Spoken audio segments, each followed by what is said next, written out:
Hello! I wanted to do a quick little intro for this whole thing because I'm not really sure where I'm going with it, but I have sort of a plan. My name is Anja. I am 18 years old at the moment. My birthday was in December and I've been sick for 5 years. I have had what I've always called chronic fatigue syndrome. My doctor has agreed, and back in 2013 I was diagnosed with chronic fatigue syndrome. Now, because of that, I haven't been able to go to school, I haven't been able to work, I have barely had any energy to leave the house. So, when I turned 18, where I live in Norway, you have certain rights to money and financial aid. So I went to apply for that.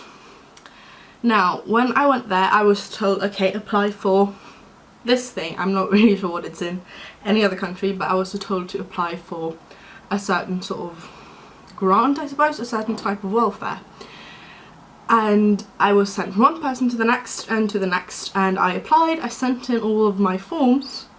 One of them was a doctor's certificate for the fact that I had chronic fatigue syndrome. And it was during that time when I went to the doctors there that I found out that I no longer have it. So I literally cried at the doctor's office when he told me, because it felt like my entire world was falling apart, because I've been so sick. I haven't been able to live by myself. I can't really do anything independently. I'm always, in one way or another, depending on having another person helping me when I need it. And to being told that you no longer have that, to me that was devastating. So I contacted the hospital and asked them to send the referral or the diagnostic papers, hopefully that makes any kind of sense, from when I was there, that was signed by the paediatrician or the doctor at the hospital, which was the person who gave me the diagnosis. And the lady told me that I hadn't had that diagnosis since 2013.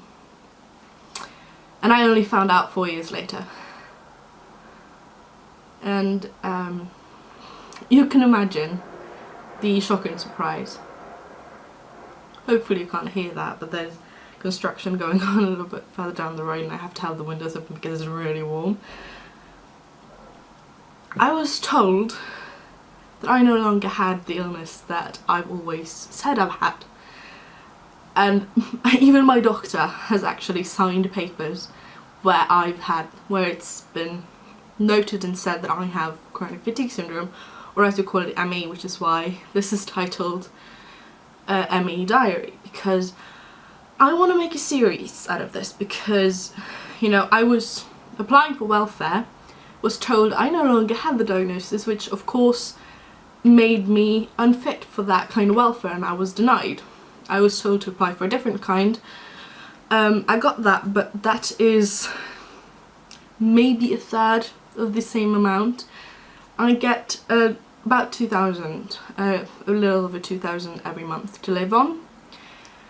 And because of my illness, I have various dietary restrictions. I have tons of food I can't eat, but I'm planning on going into that more in later videos, because my plan with this is to talk you through and show you what it's like for me. Because there are tons of things I've had to give up. I've had to give up sports. I've lost almost every single friend I ever had. I can't really go outside. I've never really had that sort of active childhood at teenage years because I've never been out partying. I have never been drunk. You know, I've never done anything for the last 5 years. I've only really been in my house. And that's the whole reason why I started making YouTube. So for me it made sense to sort of bring it back to where it started and to give you a more sort of in-depth explanation and show, because chronic fatigue syndrome sounds like something you have on a Friday after a long week of work or school, when you're just dead tired and you want to go to bed. And I've sort of had that feeling that a lot of people feel like and think I'm lazy, but it's so much more than that. I'm not in bed for, you know, 3/4 of the day because I want to be. I'm there because I have no other choice. You know, through my entire middle school year, because I got sick after half of my first year in middle school, which in Norway is 3 years, 8th through 10th grade, and I got sick after my first half of 8th grade. And I barely was at school. I actually graduated 8th grade with one, grade and an exam grade, which was because I was institutionalized, which I'm gonna get into at a later date. But I was never there. I wasn't able to make it to school, and we lived right next door, pretty much. There was a football pitch between us. I could see my school from the window, from the kitchen, the living room and stuff. But I wasn't able to go, and it sucked because every time I was there, everyone always told me, oh, you're so lucky you get to be at home, you don't have to be to school. And I was like, everything I want to do is be here. I miss this so incredibly much because I'm no longer able to do anything. I'm not at home because I want to be. I'm home because I have no other choice. I'm forced to be there by my health. And hearing that people think I'm lucky, that I can no longer go outside, hang out with friends. I can't even talk to them on the phone because that's too tiring. It hurt a lot. But fast forward to current day, I was, as I said, denied welfare, and my doctor, and I've had various psychological issues. I've struggled with depression and anxiety due to my chronic fatigue, and all of the doctors have tried to pin it the other way around. They say I'm tired because I'm depressed. No, that doesn't work like that, not for me. So I decided now that I am actually going to be sent back to the hospital to go through all of this all over again. It took almost a year last time, and I'm praying that it doesn't take as long this time. I want to take you along. I am determined to get a diagnosing. I'm determined to get my chronic fatigue diagnosed back because it's shit. It's not something you want. You never want a diagnosing. You never want an illness diagnosed that says you're going to be sick for the rest of your life. But for me, it's the only way I'll be able to live because I need help. I need financial help because I have no means of working. I can't even get out of the house. I've had to quit high school 3 times in a row because I haven't been able to go. And that wasn't even a full school week. Last time now I had 13 hours a week. That's less than half. And I wasn't able to complete it. I did actually end up taking all of the final exams and I passed. So that's great. But, it sucks when everything is going against you and you can't really do anything. You feel more alone when you're not able to do what you want, when you're not able to get any of the help that you feel that you need. And now, I just got my blood drawn today. I hate getting my blood drawn because I fainted once and I'm always afraid I'm going to faint again, so I always have to lie down. We started the process. My doctor has sent a referral to the hospital. I think it's a referral.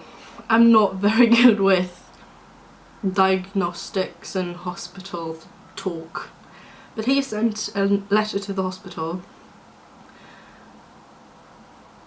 to get me diagnosed, to run me through all of that. Last time that took over 6 months. It took almost a year. It took a year and a bit from when the doctor sent the letter, and this was in 2012, to I was diagnosed in February of 2013.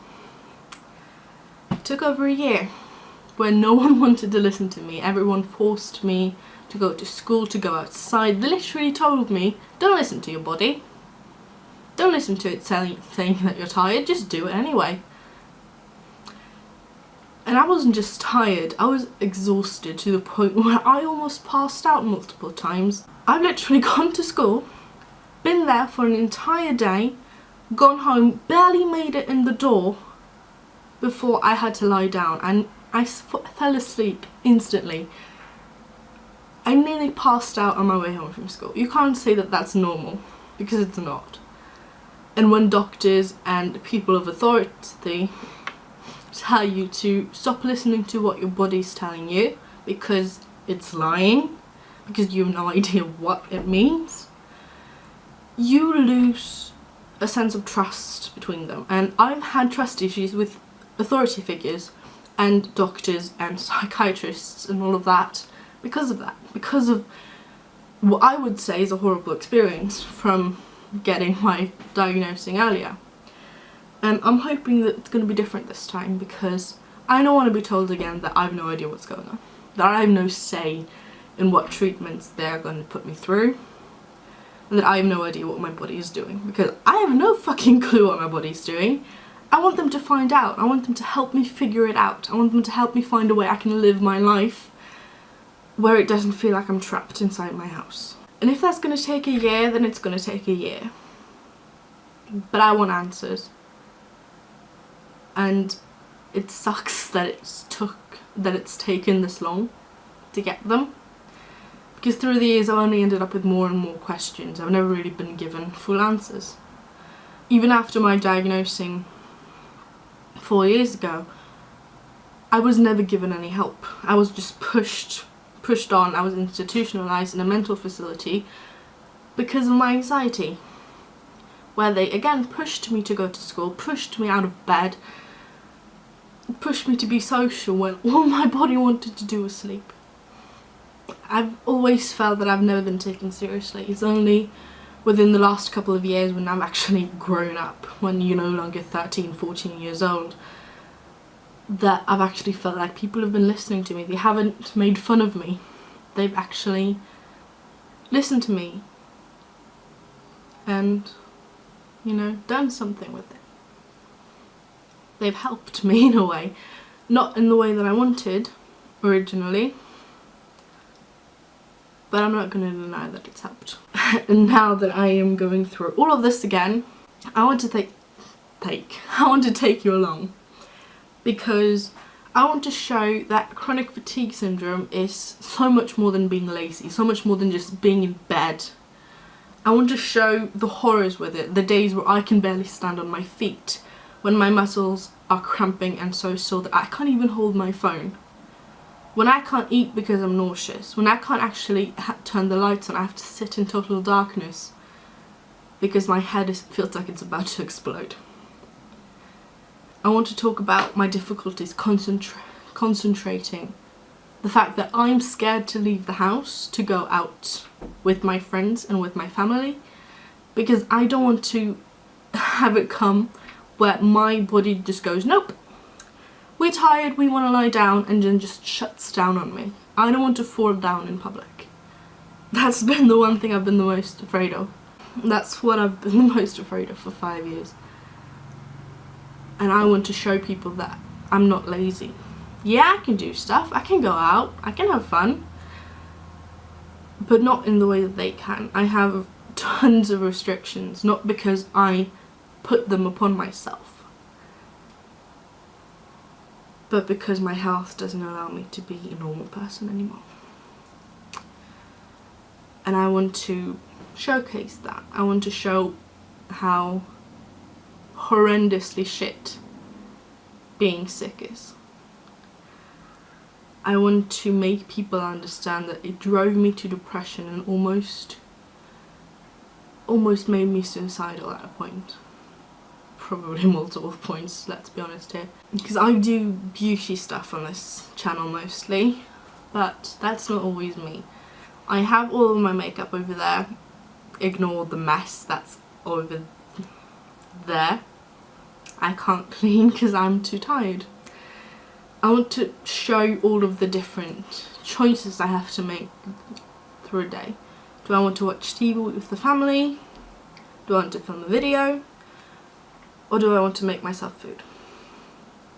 Because I can't always do everything at once. And it hurts so much. But let's try and end this on a light note, shall we? I do kind of want to try and make this maybe once a month at least. I want to try and, I was about to say once a week, but that's not going to happen. Maybe once a month with various themes. I want to make sort of daily life kind of vlogs every once in a while that showcase both my good days, my meh days, and my absolutely awful days where I barely leave my bed. You won't be able to see much then because I'm usually in the dark, but I'll work something out, because I want to show that life isn't always pretty, it's not always nice, it's not flowers and sunshine even though it's really sunny outside. Sometimes it's shit and there's nothing I can do with it. I have to just try and live my life and be positive about it. That's not always easy either, but I want to show you what it's like. Maybe give you an insight into a different type of a day. Someone like me doesn't live a day very similar to many people. So my camera is telling me that it's about to overheat, so I have to wrap this up, but I want to showcase my life, my day, how I go about living when I don't really live as a normal person, just to sort of show you the differences a life can have. So I hope you like the idea. If there's anything that you want to ask me, if there's anything you want to see, do ask them in the comments below. If there's any questions about my illness, if it's beauty related, anything, do leave it down in the comments below and I will try to answer it either in the comments or maybe make a video on it if it fits something that I like. And I will see you again very, very soon with hopefully a little bit of a lighter video because this is a bit heavy. Bye!